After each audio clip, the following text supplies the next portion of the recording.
শুভ সকাল আমার প্রিয় বন্ধুরা, কেমন আছো সবাই? আশা করছি সকলে অনেক বেশি ভালো আছো। আমরাও ওই মোটামুটি ভালো আছি।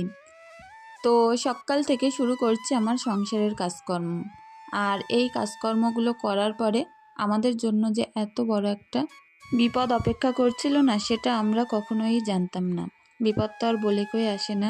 তো অনেক বড় একটা অ্যাক্সিডেন্ট হয়ে গেছে সেই বিকালবেলা, তোমাদের সঙ্গে শেয়ার করব। আর সকালের এই কাজকর্মগুলো করছিলাম অনেক তাড়াতাড়ি।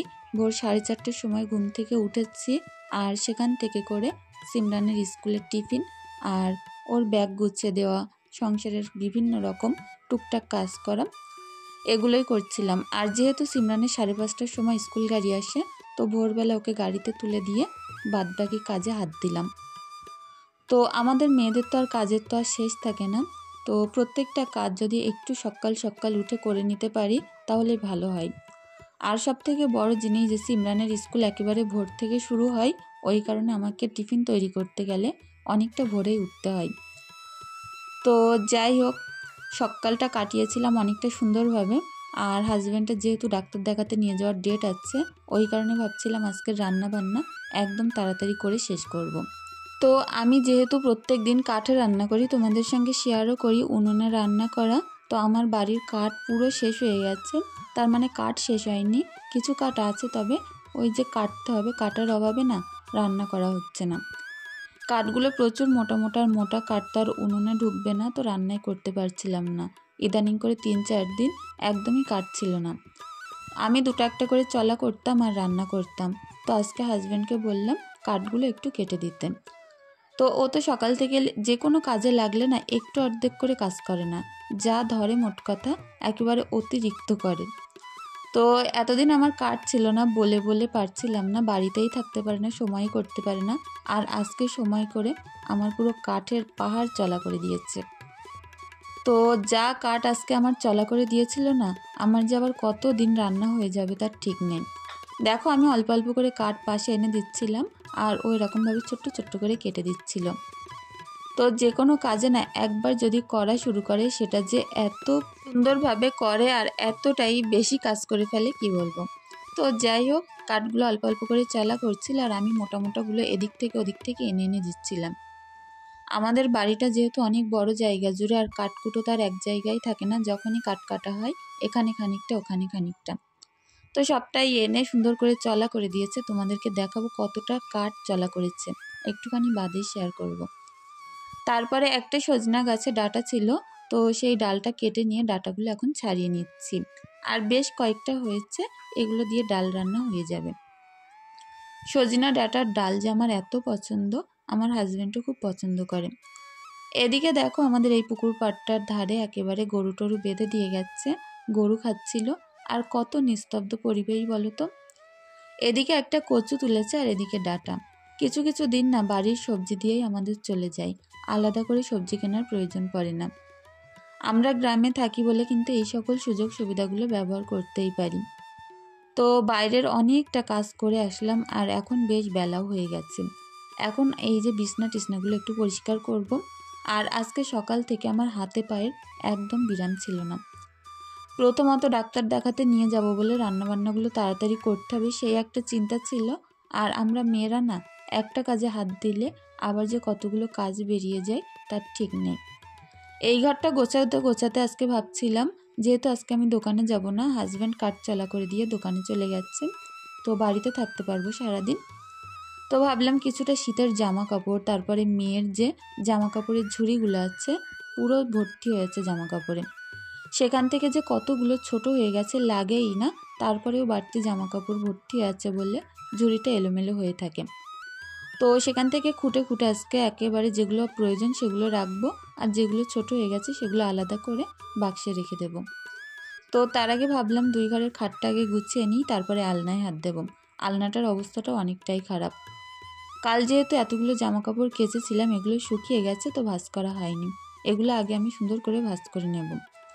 আর এখানে দেখতে পাবে বেশিরভাগ আমার মেয়ের জামা কাপড়ই, ছোটো বাচ্চা কাচ্চা থাকলে জানোই তো কতটা জামা কাপড় হয়। তো এই যে বাস্কেটটার মধ্যে আলাদা আলাদা রকমের জামা কাপড় ছিল, সবটাই বের করে নিয়ে আমি এখানে ঈশার জামা কাপড়গুলো শুধু রাখবো। আর বড় একটা ঝুড়ি আছে যেখানে শুধু ঈশার জামা কাপড় থাকতো, সেখানটা ফাঁকা করে সিমরানেরগুলো রাখবো। একটু সুন্দরভাবে অর্গানাইজ করে রাখতে পারলেও না আমাদের কাজগুলো যেমন সহজ হয়ে যায়, ঠিক তেমন কিন্তু হুড়ায় না। দেখবে একটা টানতে গিয়ে আর তিনটে যে তিনটে না লাগছে সে তিনটাও কিন্তু হুড়িয়ে যায়। ওই কারণে ভাবছি একদম সুন্দর করে অর্গানাইজ করে একপাশে প্যান্ট আর একপাশে জামা গুছিয়ে রাখবো, তাহলে আর এতটা হুড়াবে না। আর যেগুলো বাদ দেওয়া লাগে না, সবসময় হুড়াই আর ভাঁজ করি, তো সেগুলোকে বের করে দেবো এর থেকে। তো ঈশা তো একা বাড়িতে ছিল, সিমরান বাড়িতে ছিল না, ও স্কুলে চলে গেছিলো আর ও বাড়িতে আসবে ঠিক 11টার দিকে। তো ঈশাকে একা একা নিয়েই আমি এরকমভাবে কাজ করছিলাম। আর ও যে এতটাই দুষ্টুমি করে কি বলবো। বাস্কেটটার মধ্যে দেখো ঢাকনি লাগিয়ে পুরো ওর ভিতরে ঢুকে বসে আছে। তো যাই হোক, যেখানেই কাজ করি এরকম একটা অবস্থা। আর বলতে পারো আমার বাড়ির প্লাস্টিকের জিনিসের কোনোটারই তলা ভালো নেই। যে কোনো জিনিস পায় সেটা উপর করে, তার উপরে উঠে দাঁড়িয়ে এতটাই লাফানো শুরু করে যতক্ষণ তার তলাটা না ভাঙছে। তো সকাল থেকে না একটা আলাদা রকম ফুরফুরে মেজাজেই কাজ করছিলাম, যে আমাদের জন্য বিকালবেলা এত বড় একটা বিপদ যে দাঁড়িয়ে আছে কখনোই বুঝতে পারিনি। তো ভাগ্য ভালো যে আমার মেয়ে এখনও পর্যন্ত জাহানে বেঁচে আছে, এটাই অনেক। আর আমি এই যে ভয়েস ওভারটা তোমাদের সঙ্গে যখন দিচ্ছিলাম না, তখন ঈশার মাথায় প্রচণ্ড পরিমাণে ব্যথা ছিল। তো বিপদ বলো কিভাবে কখন কিভাবে আসবে আমরা নিজেরাও বুঝতে পারি না। সকাল থেকে এই যে কাজগুলো করছিলাম আর অনেকটা তাড়াহুড়োর মধ্যে ছিলাম যে কখন হাজব্যান্ডকে ডাক্তার দেখাতে নিয়ে যাব। কারণ ওটাও কিন্তু একটা বড় চিন্তা যে তার শরীরটা ভালো হচ্ছে না আর অনেক দিন ধরে এক রোগ ভোগ করছে, তো কবে ঠিক হয় একটা সেই চিন্তা ছিল মাথার মধ্যে। যে যেমনভাবেই বলছে যে ডাক্তার দেখালে ভালো হয়, যে তো সেখানেই দেখাচ্ছি। তো আজকে যে ডাক্তারবাবুকে দেখাতে যাব, দেখা যাক সে সেখানে দেখে কি বলে। তো এদিকে দেখো যে বাদ দেওয়া জামা কাপড়গুলো তোমাদের বললাম না যে এগুলো ছোট হয়ে গেছে, এগুলো আলাদা করে আমি বাক্সের মধ্যে রাখবো আর এগুলো কাউকে দিয়ে দেবো পরে। এখন আপাতত এইভাবেই একটা ব্যাগে করে রাখি। আর আমার বাক্সটা অন্য একদিন অনেক সুন্দরভাবে গুছিয়ে নেব, সেই দিন জামা কাপড়গুলো পুরো পাট করে আলাদা করে রাখবো।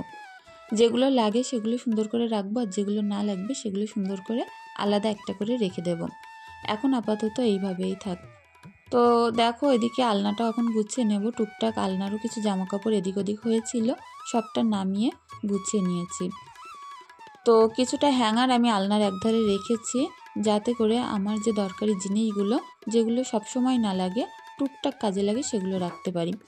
আবার অনেক সময় কি বলো তো, বাইরে থেকে একটু ঘুরে এসছে, জামা কাপড় দুটো একটা তো বাইরে রাখতেই হয়, নতুন জামা, তো দুটো একটা আমি এই হ্যাঙ্গারে করেই রাখি।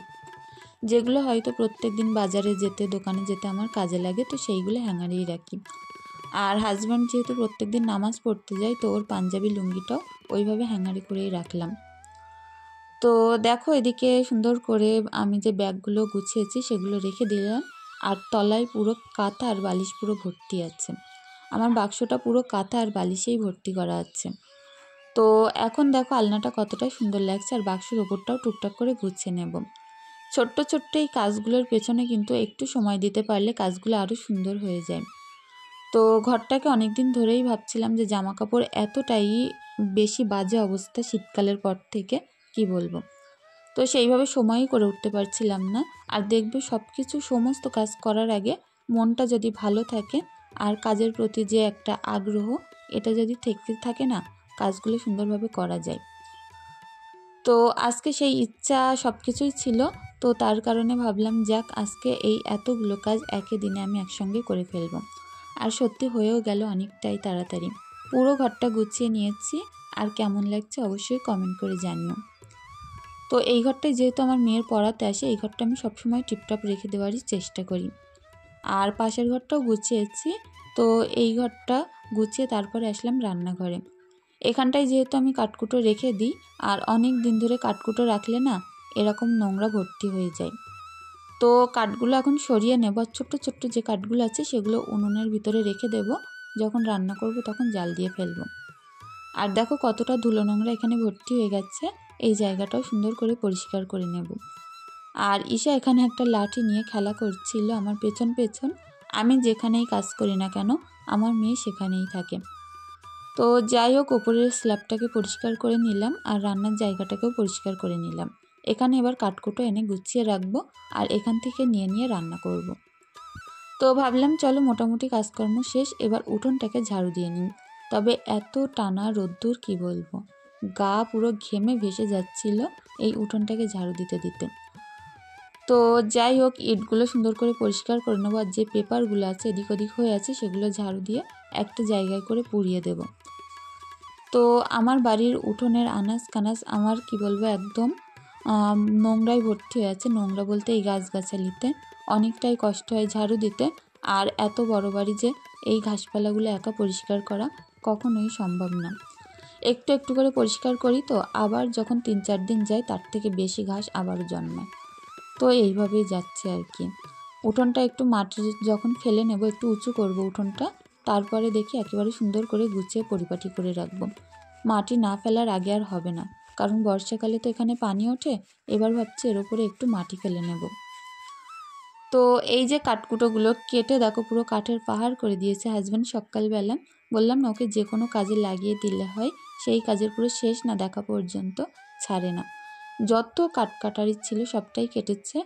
আর আমাদের ওই যে পেছনের বাগানটা পুকুর ধার দিয়ে যা কাঠকুটো পড়েছিল সেগুলো আমরা সব গুছিয়ে বাড়ি এনেছি। তো আজকে তো এতগুলো কেটেছে, আরও বড় বড় কিছু কাঠ আছে, সেগুলো আর আজকে হলো না, সেগুলো অন্য একদিন কেটে দেবে।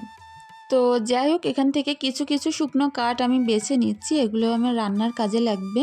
আর যেহেতু আমার রান্নাঘরের সামনেই কাঠকুটো রাখা, এখান থেকে খুব সুন্দরভাবে দুটো দুটো করে কাঠ নিয়ে আমি রান্নাও করতে পারবো। এখানটায় এত সুন্দর রোদ্দুর লেগেছে না, সকাল থেকে কাঠগুলো পুরো মচমচে হয়ে গেছে। কিছুটা পাতাও নিলাম উনুন ধরানোর জন্য। তো যেহেতু আমার বাড়ি পাটকাঠি নেই, সেই কারণে এরকম পাতা দিয়েই উনুনটা আমি ধরিয়ে থাকি। আর সমস্ত বাচ্চা কোটাগুলো কমপ্লিট করে নিয়ে এসেছি। কিছু বড় সাইজের বাগদা নিয়েছি, সেইগুলো দিয়ে পটল দিয়ে রান্না করব। আর ওই যে বললাম বাড়ির সবজি, তো ডাঁটা নিয়েছি, ডাঁটা দিয়ে মুসুর ডাল দিয়ে রান্না করব। ডাঁটা মুসুর ডাল অনেক ভালো লাগে। তো উনুনটাকে আমি কাঠকুটো দিয়ে সুন্দর করে আগে ধরিয়ে নিলাম। আর এখন দেখো বাচ্চা কোটা সবজিগুলো সবটাই রেডি আছে, শুধু রান্না করে নেওয়ার পালা। কড়াইয়ের মধ্যে পর্যাপ্ত পরিমাণে তেল দিয়ে দেব, দিয়ে সমস্ত পটল আলুটা আমি সুন্দর করে আগে কষিয়ে কষিয়ে রান্না করব। তো প্রথমে দেখো কিছুটা রসুন নিয়েছি, আর এই রসুনগুলো আজকে আমি থেতো করে নেব। ফ্রিজে অল্প একটুখানি আদা রসুন বাটা আছে, আর রসুন থেতো দিয়েই পুরো রান্নাটা আমি কমপ্লিট করব। তো আজকের রান্নাটা একটু আলাদা রকমের মজা হয়েছিল। দেখবে সবজিতে রসুন বেশি পড়লে খেতে কিন্তু বেশি ভালো লাগে। তো যাই হোক, হাজব্যান্ড বারবার বলছিল যে রান্নাগুলো আজকে এত সুন্দর হয়েছে কি বলবো। এদিকে দেখো পেঁয়াজটাকে খুব সুন্দর করে লাল লাল করে ভাজা করে নিচ্ছি। আর তারপরে এখন সুন্দর করে আদা রসুন বাটা, রসুন থেতো আর একটা কাঁচা লঙ্কা, এটা দিয়েই আমি পটল আলুটা রান্না করব। আর মাঝে চিংড়ি মাছগুলো অ্যাড করব। তো কাল এক বোন আমার কাছে জিজ্ঞাসা করেছিল, নার্গিস বোন আমার কাছে জিজ্ঞাসা করেছিল তোমার কিসের ব্যবসা।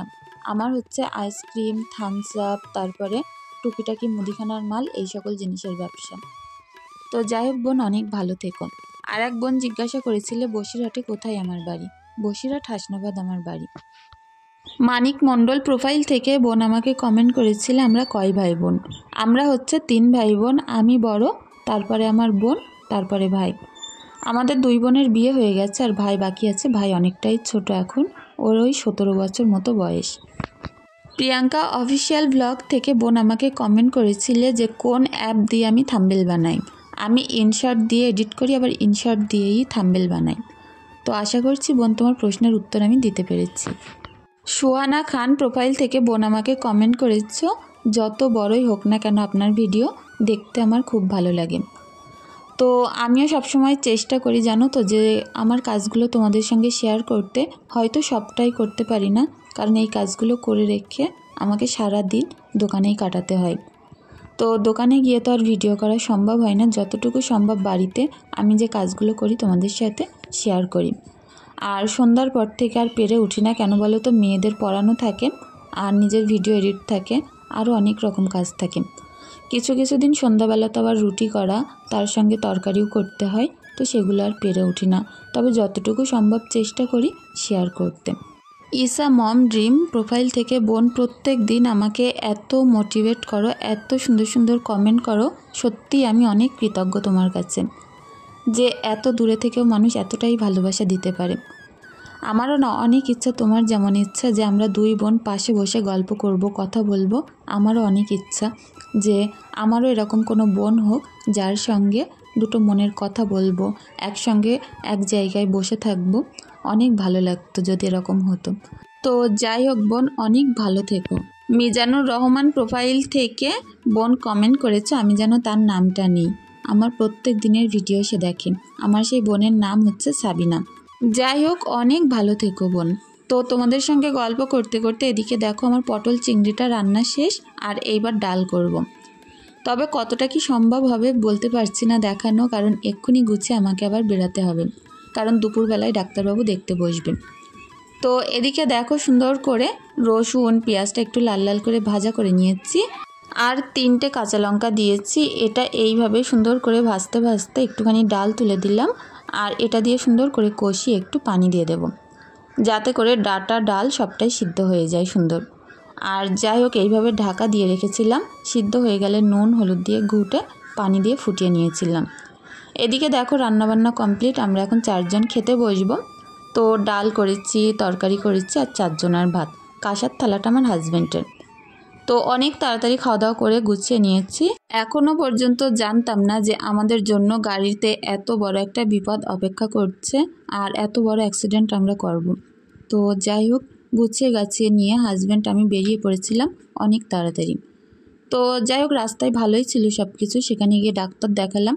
আসার পথে এত বড় একটা 4 চাকা এসে মেরে দিয়েছে। আমার মেয়ের মাথায় লেগেছে। প্রথমে ওকে নিয়ে হসপিটালে গেলাম, ডাক্তার দেখালাম। ডাক্তারবাবু বলল যে না, কমের উপরেই লেগেছে, ঠিক আছে, অসুবিধা হবে না। আমার হাঁটু, কিনো, হাজব্যান্ডের যে কিনো, হাঁটু পুরো গর্ত হয়ে গেছে হাজব্যান্ডের কিনোয়। প্রথমে রক্ত বার হচ্ছিলো, তো সেখানে কিছু পাউডার টাউডার দিয়ে রক্ত বন্ধ করে তারপর আসলাম গাড়ি নিয়ে শোরুমে। এখানে গাড়িটা ঠিক করতে দিয়ে গিয়ে তারপরেই আমরা বাড়ি চলে গেছিলাম। তো বন্ধুরা, আজকের ভিডিও এখানেই রাখছি।